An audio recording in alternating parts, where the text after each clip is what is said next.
प्यारे बच्चों, आज मैं आपके लिए एक और नई कहानी लाई हूँ। ईश्वर जो करता है, अच्छा ही करता है। जब हमारे जीवन में सब अच्छा हो रहा होता है, तब हम ईश्वर को धन्यवाद करते हैं। लेकिन जैसे ही हमारे जीवन में कुछ बुरा होने लगता है, हम ईश्वर को कोसने लगते हैं। बुरी घटना भी हमारे साथ इसलिए घटती है ताकि हमारे साथ कुछ अच्छा हो सके। ईश्वर जो करता है, अच्छा ही करता है। इसलिए हमें ईश्वर पर भरोसा करके हमेशा अपना कर्म करते रहना चाहिए। एक बार की बात है, एक विशाल सागर में एक जहाज था जिसमें बहुत सारे लोग यात्रा कर रहे थे।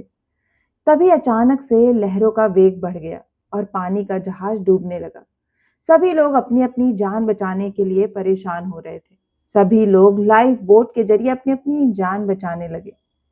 लाइफ बोट लोगों से भर जाने की वजह से एक व्यक्ति को जगह नहीं मिली। जहाज डूब रहा था, लेकिन उनका सामान पानी में तैरने लगा, जिसकी मदद से वह व्यक्ति जैसे तैसे सागर के किनारे पर पहुंच गया।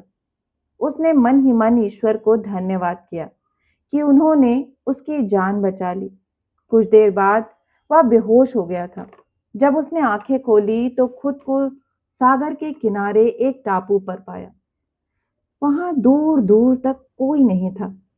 वह बहुत जोर जोर से आवाज लगाने लगा कि शायद कोई उसकी आवाज सुन ले। लेकिन वहां पर कोई होता तो उसकी आवाज सुनता ना। अब वह उस टापू पर बिल्कुल अकेला था, लेकिन उसे जिंदा रहने के लिए कुछ तो करना था।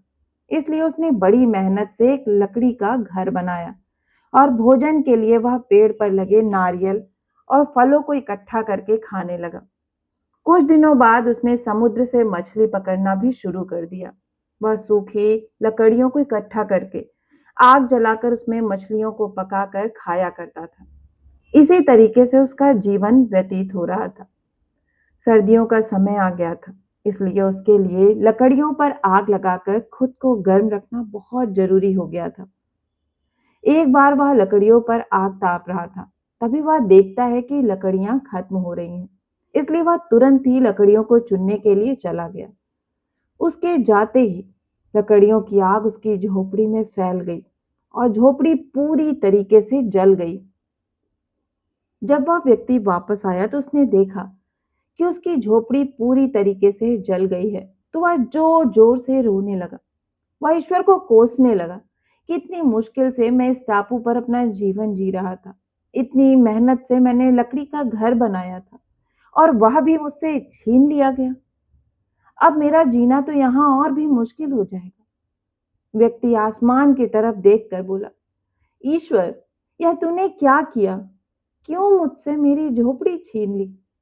इस तरह वह रोते रोते इतनी ठंड में ऐसे ही सो गया। जब सुबह उसकी आंखें खुली तो उसने सागर के किनारे एक जहाज को खड़ा पाया और अपने आसपास कुछ पुलिस ऑफिसरों को देखा। उनको देखकर उस व्यक्ति की खुशी की सीमा न थी। व्यक्ति बोला, आपको कैसे पता चला मैं इस टापू में फंस गया? पुलिस ऑफिसर बोला, आपने ही तो फायर सिग्नल देकर हमें यहाँ बुलाया है। यह सुनते ही वह व्यक्ति सोचने लगा, मैंने तो कोई फायर सिग्नल नहीं भेजा, फिर यह यहाँ पर कैसे आए? उसने अपनी जली हुई झोपड़ी की तरफ देखा तो वह समझ गया, इन लोगों ने मेरी झोपड़ी जलने की घटना को फायर सिग्नल समझ लिया और यह मेरी मदद करने यहाँ चले आए।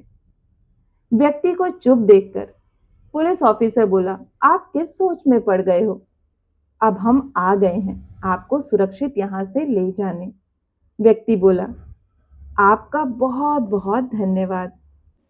व्यक्ति सोचने लगा, मैं तो ईश्वर को कोस रहा था कि उसने मेरी झोपड़ी क्यों जलाई, लेकिन मुझे क्या पता था कि इसी घटना के कारण मैं इस टापू से बाहर जा पाऊंगा।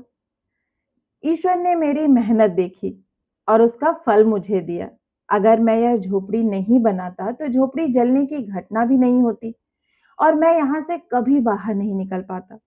उसने मन ही मन ईश्वर का धन्यवाद किया और कहने लगा, ईश्वर जो करता है अच्छा ही करता है। तो बच्चों, कहानी तो बस इतनी ही सी थी, पर इससे सीख हमें बहुत बड़ी मिलती है। यह कहानी हमें यह बताती है कि जिस चीज को हम मुसीबत समझते हैं, कभी-कभी उस मुसीबत के कारण ही हमारे साथ अच्छा हो जाता है। इसलिए कभी भी बुरी परिस्थिति में ईश्वर को नहीं कोसना चाहिए, क्योंकि हमें नहीं पता होता कि कब हमारे साथ कौन सी अच्छी घटना घट जाए। ईश्वर जो करता है अच्छा ही करता है। इसलिए हमें ईश्वर पर भरोसा रखकर हमेशा कर्म करते रहना चाहिए। तो बच्चों, मुझे पूरा विश्वास है कि आपको ये कहानी बहुत ही पसंद आई होगी। अगर आपको कहानी पसंद आई है तो अपने दोस्तों के साथ शेयर करिए। और हाँ, इसी तरह की प्रेरणादायक कहानियाँ सुनना चाहते हैं तो इस चैनल से जुड़े और इसे सब्सक्राइब करना ना भूलें। फिर मिलती हूँ एक और नई कहानी के साथ। तब तक आप सभी अपना खास ख्याल रखें।